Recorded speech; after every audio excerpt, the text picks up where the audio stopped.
senior government officials, leaders of business membership organizations from our two countries, the captains of industry, distinguished guests, ladies and gentlemen.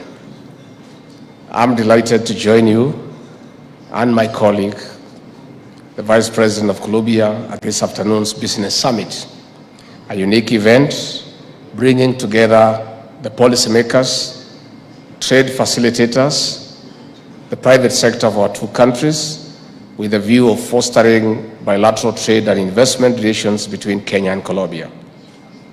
Permit me also to thank the organizers for putting together this event and the business community, particularly the Colombians, for traveling all the way to meet with us as government and their Kenyan counterparts. I'm certain this is the first among the many such forums that will be organized in advancing our economic ties. The government of Kenya appreciates and acknowledges the cordial relations that exist between the Republic of Kenya and the Republic of Colombia.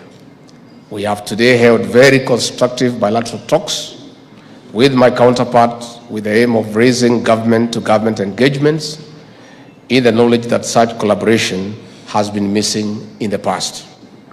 Allow me to appreciate the efforts of the leadership of the Kenya National Chamber of Commerce and the Bogota Chamber of Commerce, who in 2017 began exploring ways to promote private sector engagements to harness the business and investment potential between our two countries.